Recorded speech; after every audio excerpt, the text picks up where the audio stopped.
Welcome back to Let's Play. I'm sorry.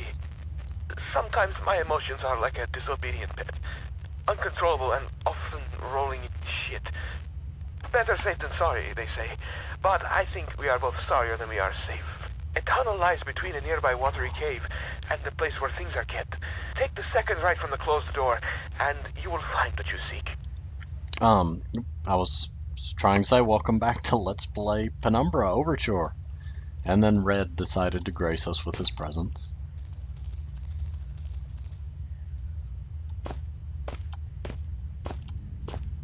Oh, tunnels, tunnels, and more tunnels. Pieces of a broken ladder. Ooh, a save thing. And a note. Note. The test substance continues to defy identification. Both chemical and xeno investigators fail to produce meaningful results. Testing continues. And, you can, mild intoxicant test abandoned due to most test subjects suffering massive internal hemorrhaging within 1 or 2 hours. Human hallucinogenics. Testing of the gaseous fog has been considerably more successful. It appears to be a harmless blend of sulfur, chlorine, and aromatic amine, which gives it the floating visual effect. Please note that harmless here is used in the xenochemic sense. It is harmless insofar as we have identified it, and so can take the necessary safety measures. If directly ingested, it would naturally be lethal. Work continues on the issue of transporting the substance. So far, removing it from its dormant location causes its base state to radically change, producing massive heat, to the detriment of 3 workers, one of whom is no longer operational due to his injuries. Following heat dissipation, the substance appears to turn dead, unreactive to every test we have the equipment to run. The prevailing theory is that somehow the disruption of the material causes it to enter a hugely accelerated chemical decay. We estimate the half-life to be approximately 0.4 seconds. Touch. The man still clutching, still looking for what? Before him lies metal jutting awkward from earth. A hatch, a portal, a hole, a door, unfamiliar text. Who are these figures huddled around? What secrets are hidden behind the faces of men? I felt something that time that I didn't feel before, but I'm sure it's always been there. It's as if a small part of me is still trapped inside the artifact. You should probably stop touching them, then. This could have been damaged when I got the power on. Also known as a power surge. This looks like some kind of excavation, though not like any mining operation I've ever seen. I don't know where that mist is coming from, but I don't get fancy getting any closer to find out. Oh, yes, I do. So it is harmless. Whee! This would make a nice nest. Oh. I can pick up the traffic cones. I feel achieved. Big flat plane of rock, probably used for loading. Almost looks like some kind of altar. The ladder is broken. Ah, get back here. Can I I stood it up. It makes me want to climb it all the more, the fact that it's just kind of standing there. For better or worse, looks like I can climb into the tunnel mouth. I'll need to get pretty high to get a good grip on the ladder.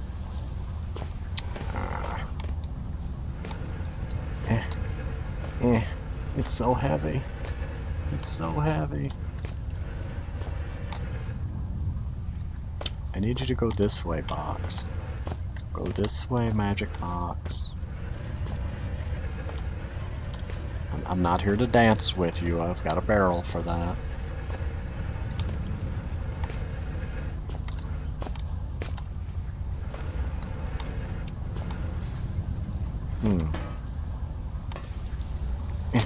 Aha! I fell off the ladder and then loaded. Oh, wait. Cave. Oh, an icy stuff. Now I've got no choice but to move on. Whatever's made this tunnel its home has clearly made it unstable as well. Just going to point out that. Nothing lays eggs that big. They're leathery, so it can't be mammalian, more likely amphibious or insect. I don't really like the way they're moving. Are moving slightly. But I'm going to pretend they're not and run. Nope, I hear them moving.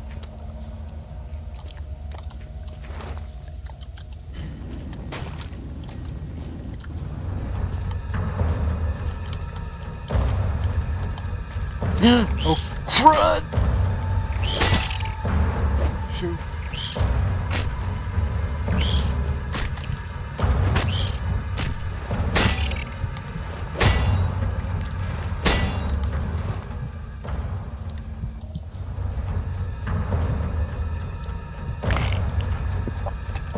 Oh, crud!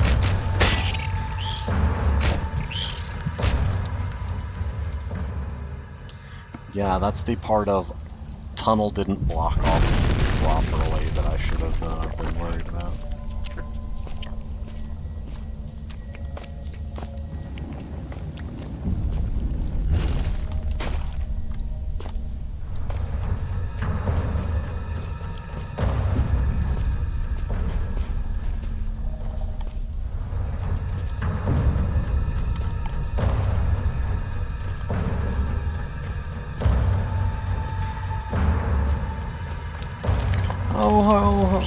Oh, for the love of thunder.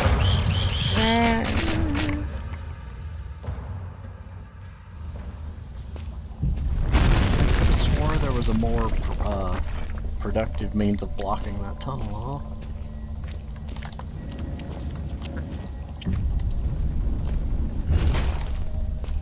huh? Also, just going to point out, organs. So that other tunnel was a dead end. As is this one. They're all dead ends.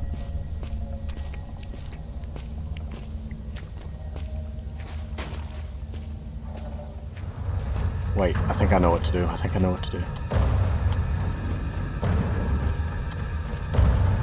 Flee, flee, flee, flee. Now you should find yourself in the watery cave of conversation space, with a tunnel above you from times ahead. In this tunnel, for both sakes, be careful, not curious. I have already spoken to you about the cat. And repeating myself is not only out of the question, but out of the window and climbing down the guttering.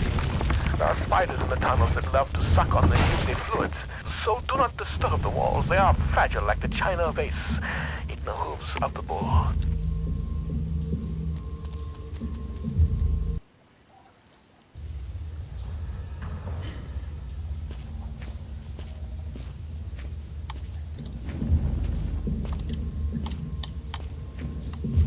Well, now I don't have to worry about these spiders chasing me. See, what I was supposed to do that I forgot is firstly grab this rock. Gives me a safe way to get over that.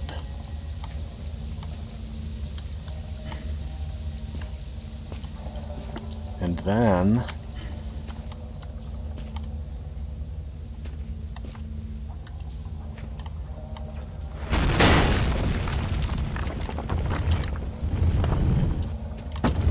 break that so that that rock doesn't come barreling down on my head.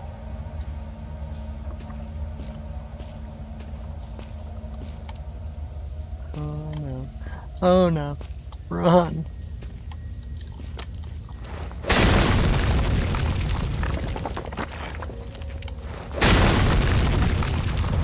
I'm getting out of here.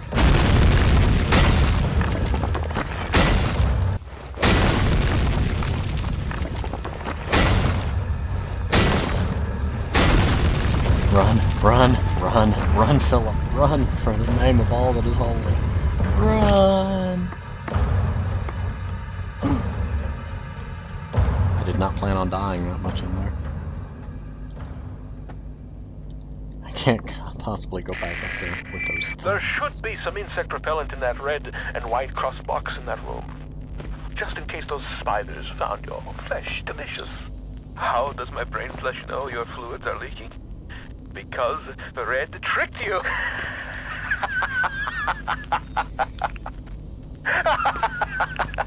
The spidery tunnel was far from a necessary evil.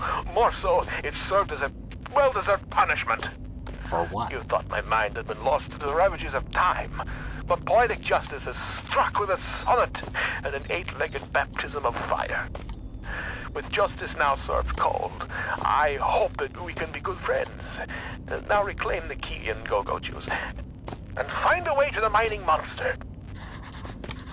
Justice for what exactly, Red? I have done nothing to you. I did find some flares. That's always nice. I'm trying to explore all the little pathways here before I go breaking anything open.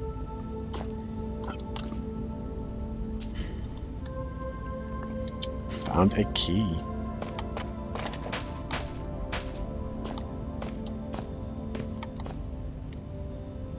Flares are useful, I just don't find myself often using them because I'm rather chintzy with my usage of the flashlight.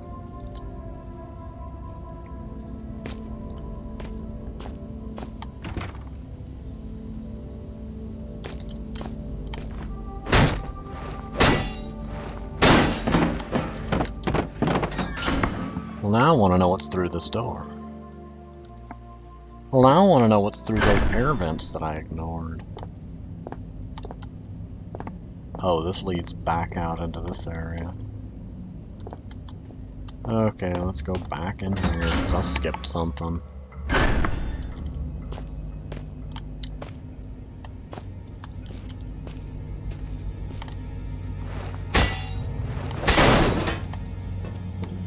Haha, I'm Gordon Freeman, busting through air vents.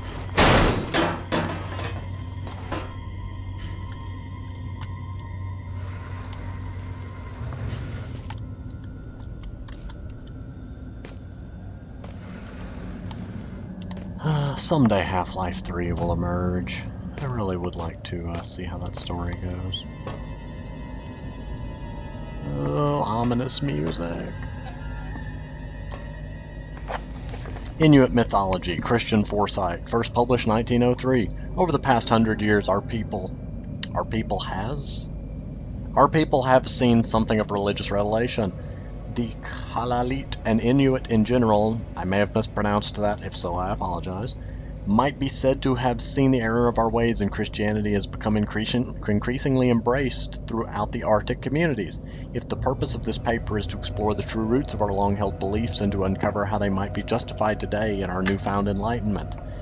As such, this essay will be the first I have written in English as opposed to our native Kalaalleq.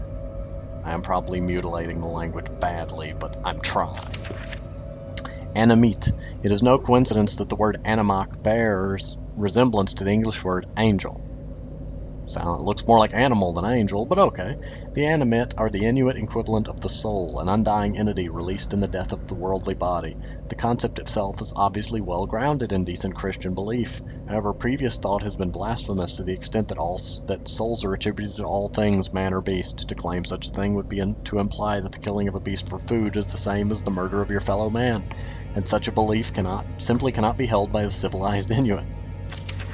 Turngate, or I can't get that U sound right. It's like Turngate. Legends speak of disembodied spirits, malicious in nature, sabotaging tools, turning hunts bad, and at times even possessing the weak or unfortunate.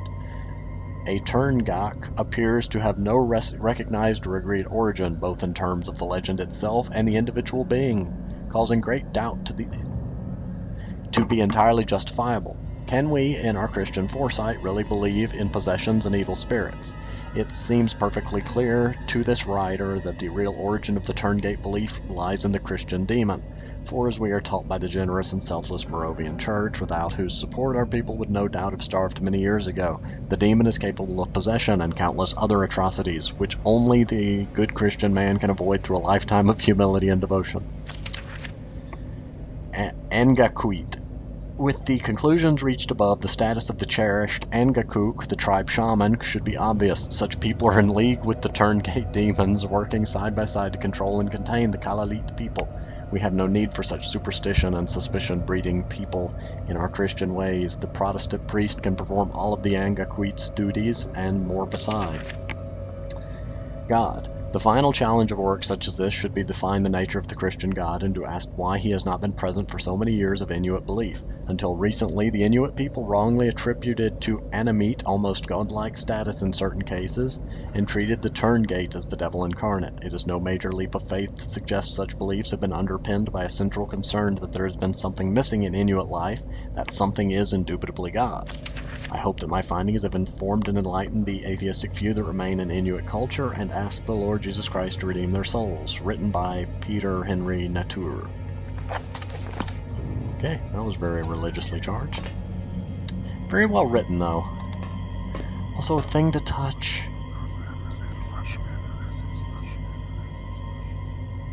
I suppose I can trust these things a bit more. I'm not dead yet. Still, they must have a purpose. What could it be?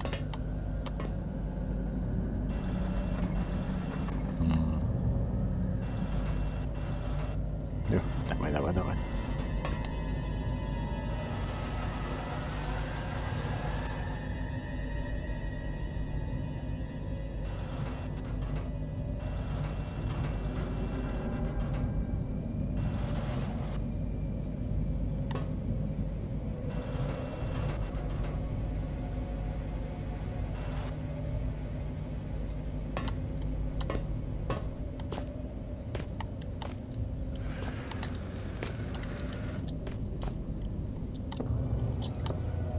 Haha. I'm gonna go ahead and cut the recording here, and I will see you